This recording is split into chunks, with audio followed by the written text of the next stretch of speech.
नमस्कार, मैं राहुल बाजिया स्वागत करता हूं आपका केमिस्ट्री के एक नए ऑनलाइन प्लेटफॉर्म केमिस्ट्री किंगडम में। जी हां दोस्तों, आज मैं शुरुआत करने जा रहा हूं केमिस्ट्री के एक नए ऑनलाइन प्लेटफॉर्म केमिस्ट्री किंगडम की। तो शुरुआत करने से पहले मैं कहना चाहूंगा कि राह संघर्ष की चलता है वही संसार को बदलता है। राह संघर्ष की चलता है वही संसार को बदलता है। जिसने रातों में जंग जीती है सूर्य बनकर वही निकलता है। जिसने रातों में जंग जीती है सूर्य बनकर वही निकलता है।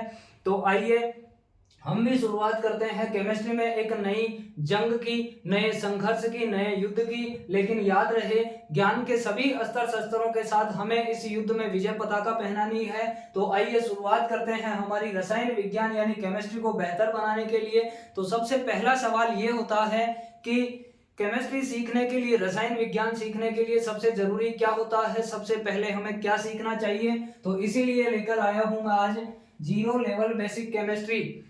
यानी मुझे उन सब विद्यार्थियों को केमिस्ट्री में लाना है जो केमिस्ट्री सीखना चाहते हैं। तो आइए शुरुआत करते हैं केमिस्ट्री वर्ड से।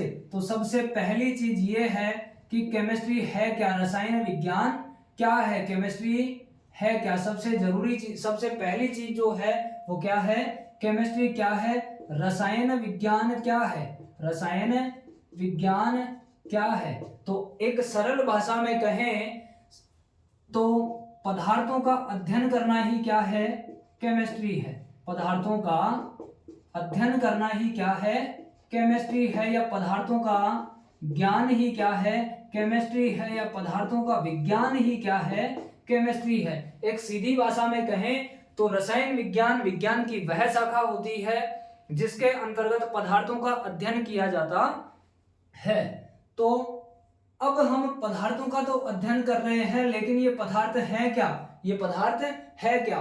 तो हमारे आसपास या हमारे दूर दराज जो भी चीजें हमें दिखाई देती हैं वो सब क्या है, पदार्थ हैं। जो भी चीजें, वो सारी चीजें जिन्हें हम महसूस कर सकते हैं, जिन्हें हम अनुभव कर सकते हैं, वो सारी चीजें क्या हैं, पदार्थ हैं। यानी पदार्थ एक केमिकल है, पदार्थ एक केमिकल है और इन पदार्थों का अध्ययन करना ही क्या है, रसायन विज्ञान है। तो हम रसायन विज्ञान की परिभाषा कुछ इस प्रकार से दे सकते हैं कि विज्ञान की वह शाखा जिसके अंतर्गत पदार्थों का अध्ययन किया जाता है रसायन विज्ञान कहलाती है, रसायन विज्ञान कहलाती है।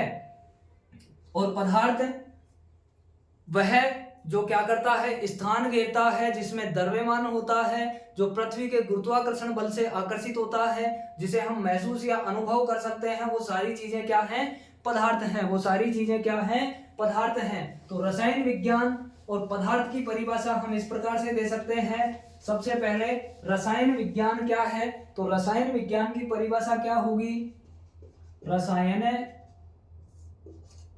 विज्ञान, रसायन विज्ञान। तो रसायन विज्ञान क्या होती है, विज्ञान की वह शाखा, विज्ञान की वह शाखा जिसके अंतर्गत, विज्ञान की वह शाखा जिसके अंतर्गत पदार्थों का अध्ययन किया जाता है। विज्ञान की वह शाखा जिसके अंतर्गत पदार्थों का अध्ययन किया जाता है क्या कहलाती है, रसायन विज्ञान कहलाती है, रसायन विज्ञान कहलाती है। विज्ञान की वह शाखा जिसके अंतर्गत पदार्थों का अध्ययन किया जाता है क्या कहलाती है, रसायन विज्ञान कहलाती है। अब पदार्थ क्या होता है, तो पदार्थ क्या होता है, वह जिसे हम क्या कर सकते हैं, महसूस कर सकते हैं, जो स्थान घेरता है, जो जिसमें द्रव्यमान होता है, जो पृथ्वी के गुरुत्वाकर्षण बल से क्या होता है, आकर्षित होता है। तो वह जो क्या करता है, स्थान घेरता है, वह जो स्थान घेरता है, जिसमें द्रव्यमान होता है, जिसमें द्रव्यमान होता है,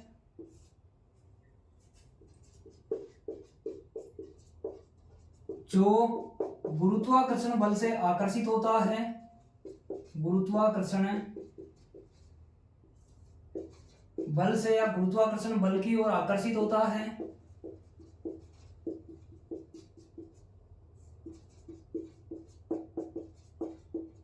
या जिसे हम महसूस या अनुभव कर सकते हैं, जिसे हम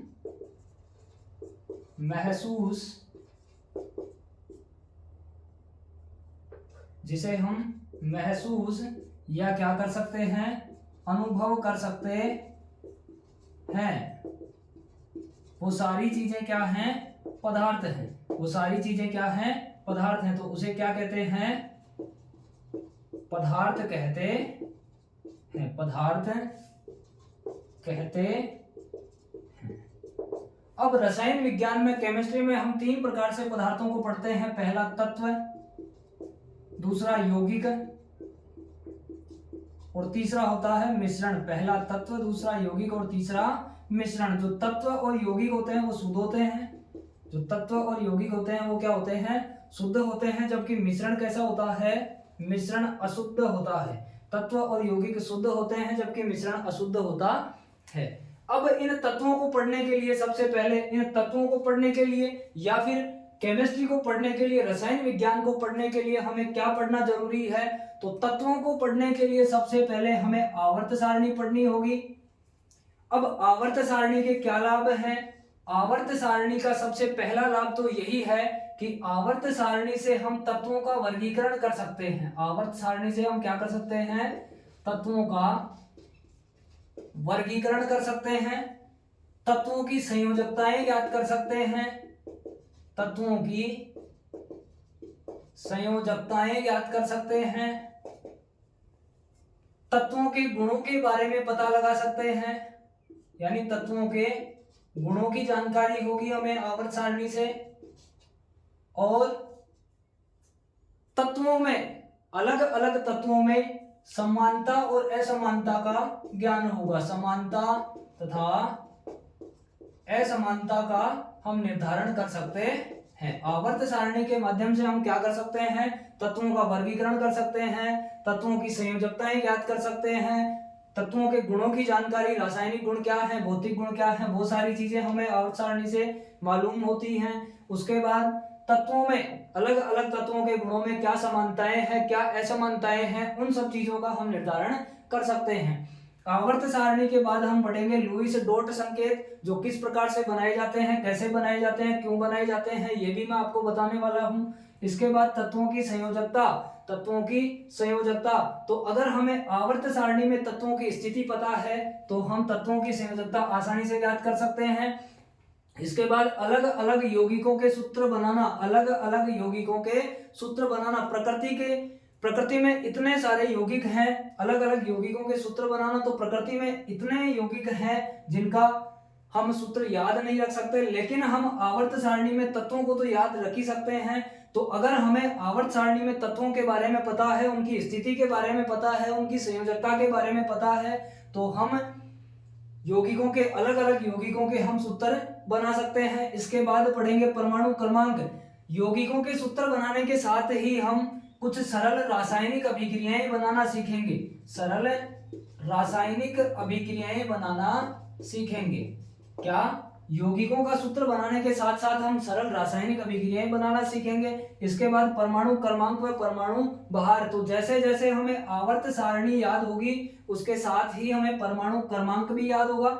जैसे जैसे आवर्त सारणी याद होगी वैसे वैसे हमें परमाणु क्रमांक भी याद होगा। और जिन तत्वों का परमाणु भार हमें याद करना है, किस प्रकार से, किस तरह से हमें याद करना है, वो भी मैं आपको बताऊंगा। इसके बाद परमाणु की संरचना की सामान्य जानकारी। परमाणु की संरचना की सामान्य जानकारी, अगर हमें परमाणु की संरचना के बारे में पता है, अगर हमें परमाणु की संरचना के बारे में पता है तो हम पूरी केमिस्ट्री को आसानी से पढ़ सकते हैं, पूरी केमिस्ट्री को आसानी से पढ़ सकते हैं। रासायनिक बंध व प्रकार, रासायनिक बंध व प्रकार, तो पूरी केमिस्ट्री जो है, केमिस्ट्री में जितनी भी रासायनिक अभिक्रियाएं हैं वो सारी रासायनिक बंध पे डिपेंड करती हैं, रासायनिक बंध पे डिपेंड करती हैं। जब कोई तत्व मिलकर यौगिक बना रहे हैं तो वो किस प्रकार का यौगिक बना रहे हैं, कौन से बंध उसमें बन रहे हैं, सहसंयोजक बंध बन रहा है, सहसंयोजक बंध बनता है या उपसहसंयोजक बंध बनता है, उपसहसंयोजक बंध बन रहा है या आयनिक बंध बन रहा है, किस प्रकार के बंध उस यौगिक में बन रहे हैं, तो ये भी हम पढ़ने वाले हैं। इसके बाद इलेक्ट्रॉनिक विन्यास, इलेक्ट्रॉनिक विन्यास। तो केमिस्ट्री में दो प्रकार से हम इलेक्ट्रॉनिक विन्यास पढ़ते हैं, एक 2 8 8 18 18 32 32, एक तरीका ये, और दूसरा तरीका 1s2 2s2 2p6 3s2 3p6 4s2, दो तरीके से। तो दो तरीके से हम केमिस्ट्री में इलेक्ट्रॉनिक विन्यास पढ़ते हैं। इसके बाद मोल एवं मोल संकल्पना। अगर हमें फिजिकल केमिस्ट्री को बेस्ट बनाना है, अगर हमें फिजिकल केमिस्ट्री को बेस्ट बनाना है तो हमें क्या पढ़ना होगा, मोल और उसकी संकल्पना। अगर न्यूमेरिकल पोर्शन को बढ़िया बनाना है, बेस्ट बनाना है, बेहतर बनाना है, तो हमें मोल एवं मोल संकल्पना पढ़नी पड़ेगी। उसके साथ ही हमें परमाणु क्रमांक और परमाणु भार भी हमें अच्छे तरीके से पढ़ना होगा। तो आइए शुरुआत करते हैं सबसे पहले आवर्त सारणी से। सबसे पहले आवर्त सारणी से। तो आवर्त सारणी क्या है, क्या लाभ है इसके। आवर्त सारणी तत्वों का एक व्यवस्थित स्वरूप है, तत्वों का एक व्यवस्थित स्वरूप है। तो आवर्त सारणी पढ़ने से क्या होगा, क्या लाभ है इसके। आवर्त सारणी पढ़ने का सबसे पहला लाभ तो यही है कि हम तत्वों का वर्गीकरण कर सकते हैं। आवर्त सारणी से हम क्या कर सकते हैं, तत्वों का वर्गीकरण कर सकते हैं, तत्वों की संयोजकताएं हम सीख सकते हैं, और तत्वों के गुणों के बारे में हम जानकारी प्राप्त कर सकते हैं। और क्या कर सकते हैं, अलग अलग तत्वों में क्या समानताएं हैं, क्या असमानताएं हैं, तो उनकी समानताओं और असमानताओं का निर्धारण कर सकते हैं। तो सबसे पहले आवर्त सारणी, सबसे पहले आवर्त सारणी। तो आवर्त सारणी क्या है, तत्वों का एक व्यवस्थित स्वरूप ही क्या है, आवर्त सारणी है। अब ये तत्व क्या है, ये तत्व क्या है, तो समान प्रकार के परमाणुओं से, समान प्रकार के परमाणुओं से मिलकर बना पदार्थ ही क्या है, तत्व है। समान प्रकार के परमाणुओं से मिलकर बना पदार्थ ही क्या है, तत्व है। तो आवर्त सारणी को 4 प्रकार के तत्वों में बांटा गया है। आवर्त सारणी को कितने प्रकार के, 4 प्रकार के तत्वों में बांटा गया है। सबसे पहले एस ब्लॉक तत्व, एस ब्लॉक एलिमेंट्स, दूसरा पी ब्लॉक एलिमेंट्स, तीसरा डी ब्लॉक एलिमेंट्स, जिनको ट्रांजिशन एलिमेंट भी बोला जाता है, और चौथा F block elements, F block तत्व है। तो हमारी आवर्त सारणी में बाईं तरफ जो तत्व होते हैं, सबसे बाईं तरफ जो तत्व होते हैं पहले और दूसरे वर्ग में, पहले और दूसरे वर्ग में जो तत्व होते हैं वो होते हैं एस ब्लॉक तत्व, एस ब्लॉक एलिमेंट्स। और दाईं तरफ जो तत्व होते हैं वर्ग 13 से 18 तक, वर्ग 13 से 18 तक के जो तत्व होते हैं वो कौन से तत्व होते हैं, पी ब्लॉक तत्व। कौन से तत्व होते हैं, पी ब्लॉक एलिमेंट्स। अब बीच में बचे कौन से वर्ग, वर्ग 3 से 10 तक, वर्ग 3 से 12 तक, वर्ग 3 से 12 तक। इन 10 वर्गों में कौन कौन से तत्व होते हैं, डी ब्लॉक तत्व होते हैं, डी ब्लॉक तत्व होते हैं। और आवर्त 6 और 7 में, आवर्त 6 और 7 में कौन से तत्व होते हैं, यहाँ एफ ब्लॉक तत्व होते हैं। कौन से तत्व होते हैं, एफ ब्लॉक तत्व होते हैं। तो सबसे पहले हम इन तत्वों को याद करेंगे, अलग अलग ब्लॉक के तत्वों को। सबसे पहले एस ब्लॉक तत्वों को याद करेंगे, उसके बाद पी ब्लॉक, डी ब्लॉक और एफ ब्लॉक के तत्वों को याद करेंगे। सभी तत्वों को याद करने के बाद हम आवर्त सारणी बनाना सीखेंगे। तो चलिए शुरुआत करते हैं एस ब्लॉक तत्वों से। तो आवर्त सारणी में प्रारंभिक जो 2 वर्ग हैं, 18 में से जो 2 वर्ग हैं वो कौन से तत्वों के हैं, एस ब्लॉक तत्वों के हैं, S block elements, S block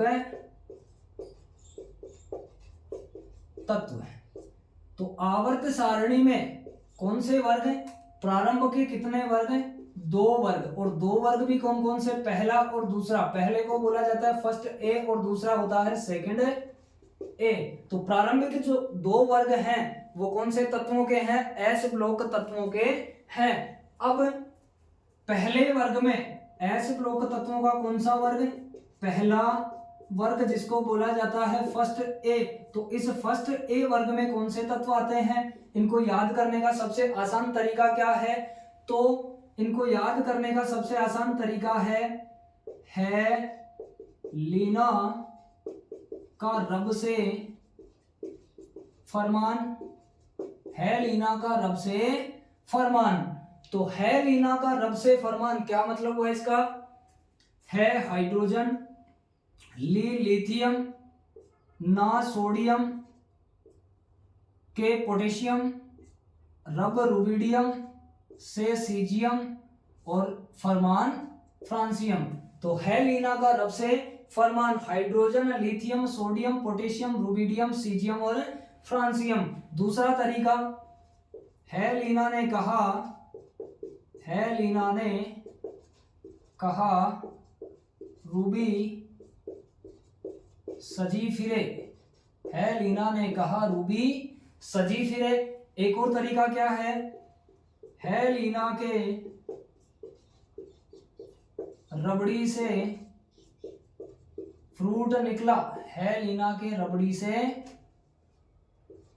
fruit निकला, है लीना के रबड़ी से फ्रूट निकला। तो है लीना ने कहा रूबी सजी फिरे, hydrogen, lithium, sodium, potassium, rubidium, caesium और फ्रांसियम।